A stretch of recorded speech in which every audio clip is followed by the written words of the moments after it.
Good afternoon. We are here in Pinta. Thank you for being here. I'm going to introduce you to Yucef Merhi, the artist, who is going to explain his work. Rolando, the curator of our stand, is Latin American Art Numérique, Pinta, London. And well, we are going to have questions, and after that you can ask us some things also. So Yucef is going to talk with Rolando about so many things. Good afternoon. I speak in Spanish. For me, this is very basic, so I will translate it. Antes que todo, quisiera dar las gracias al comité organizador de Pinta, a Mauro Merhi y a Rolando, por crear este nuevo proyecto Art Numérique Pinta London. Es una propuesta bastante innovadora dentro del contexto de las ferias de arte, que a la base pretende revisar nuestra contada dentro de nuestro contexto latinoamericano. También quiero darle las gracias especiales a la Fundación Bahía, específicamente a Cordero Casal y a Valeria Cordero, ya que ellos hicieron posible que el artista se trasladara hasta Londres. Okay, so poetry, hacking, power plays, control of information. Yucef was part of that generation of artists who integrate internet presence into everyday life. In short, a new kind of beauty.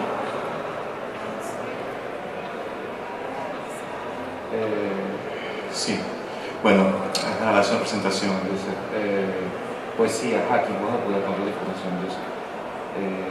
En el libro Héroes de la Completa Revolución, escrito por Stephen Lane en el 84, uno de los personajes más temidos es la figura del hacker. ¿Tú podrías hablarnos cómo comienza tu preocupación por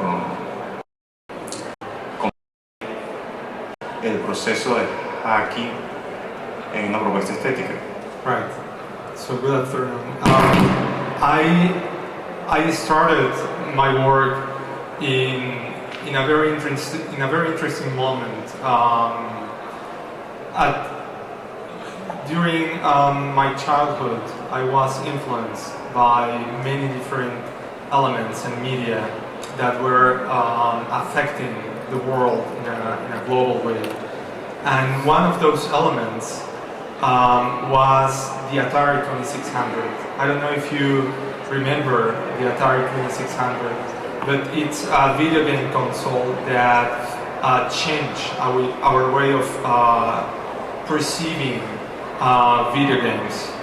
So I'm going to show you this brief segment. It's an ad from the early 80s, the late 70s, early 80s. And you can see that it starts with this game called Super Breakout. And this game was made by Steve Jobs. Steve Jobs was one of the employees of Atari. And him and Steve Wozniak asked Nolan Bushnell, the founder of Atari, if he wanted to take part of this new company that they were developing and doing in their own garage. And he said, "No kids, I'm okay, go ahead with it." And that's how Apple began. So they were, I think they were absolutely influenced by Atari and the vision that Atari had about technology, which was a very broad and futuristic vision. They created the first virtual reality equipment that later on became the basis for the one that NASA used to do what the virtual walks and all of that. And also they created a device called MindGame that became the notion of Nintendo Wii. And again, when you see these ads, you don't see isolated people, you see families playing the games, you see human beings kids and friends and the fathers and parents. Everyone was playing Atari, and I was playing Atari too. And not only me, but there were millions of people all over the world that were exposed to these experiences, to these codes that were entering our society, our civilization. So by getting access to the Atari, I was able to hack the Atari. And I did that because I grew up in a family that was mostly engineers.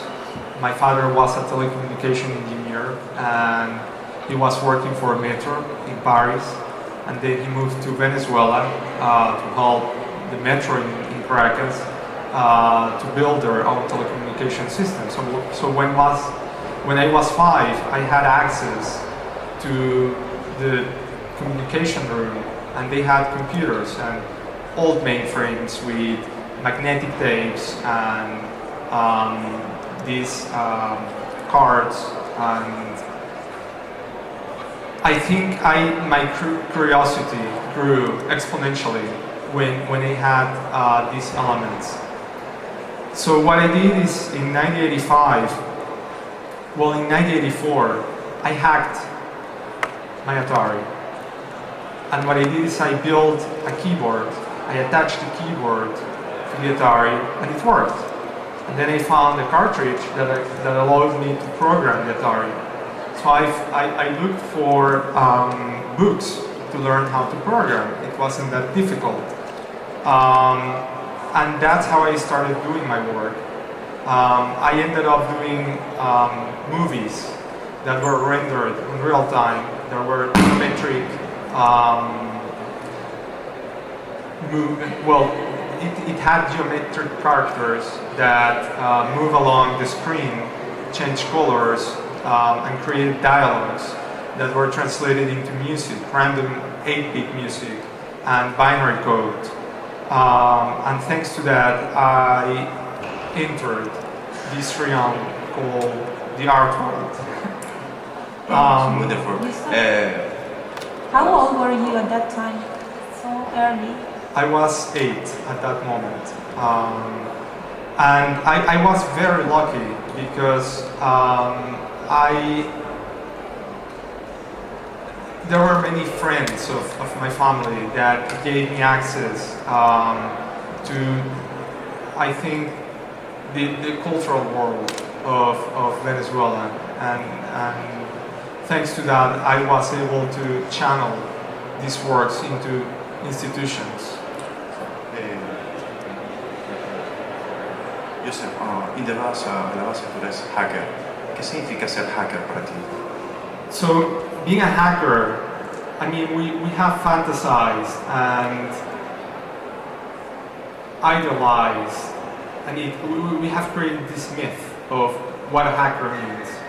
And a hacker is, in my opinion, someone that has great knowledge about something, about a system. And by having this knowledge, it is possible to bend some rules, to access the system in ways that weren't necessarily designed to access. So we usually talk about hackers in the computer realm, but I don't think hackers are, just computer programmers that excelled their skills. I think that hackers can be mathematicians, physicists, humanists, people like Da Vinci, for example, like Newton, like Einstein, were hackers because they were understanding their languages and creating ruptures within those languages. Languages to access knowledge. Yucef, what is the relation for one hacker relación mercado del arte, with the art market. Relation, what is the relation for one hacker? Art market, hacker philosophy. Right. So It's possible. I think hackers, in terms of thinking, I think there is this open source culture that is beyond the conventions, beyond the commercial establishment, and I think that the art world, or the art market instead of the art world, is a quite interesting space for operating these notions.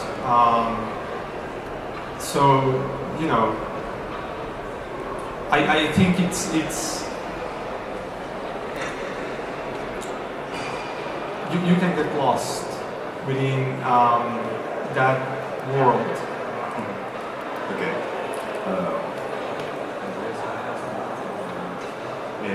El programa Arte Numérico nace en una feria de arte latinoamericana, por supuesto, como una extensión de un proyecto mucho más grande que se llama Arte Numérico Latinoamérica.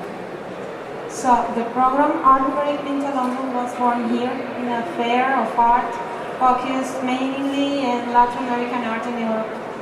So this is a part of a program. The main program is Numérique Latin America. So this is the first concrete event here in London of this huge program. So. Exacto. Para muchos, hablar de una feria solo de arte latinoamericano es una posición reduccionista. So, to use the regionalism as a classification strategy is for many a reductionist way to approach the aesthetic production. So, talk about Latin American art could be reductionist. Es que piensas que es posible hablar de art numérique latinoamericano. So this is possible. O new media in Latin America, que es el término en inglés. This is possible to talk about media art in Latin America. Isn't it reductionist? No, I think that what you say that's numeric art. It's also called digital art. It's not similar. Numeric art, the literal traduction is digital art.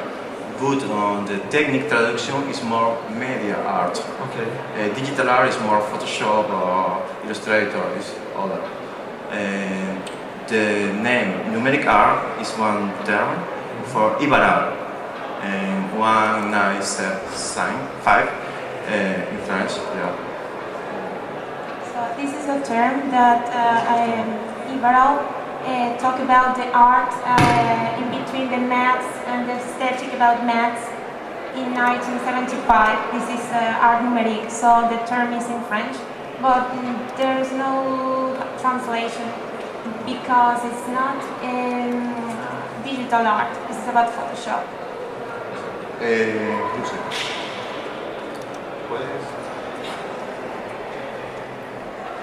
¿puedes hablarme sobre el proyecto Máxima Seguridad?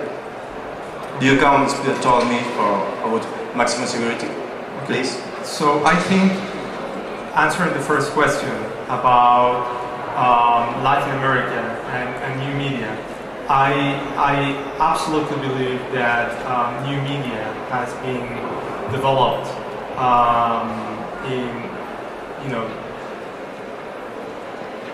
not only in the countries we know, like Venezuela and Mexico and Argentina, but I think every single country, especially Brazil, for example, that has a salon, it's file. Electronic file library. Exactly.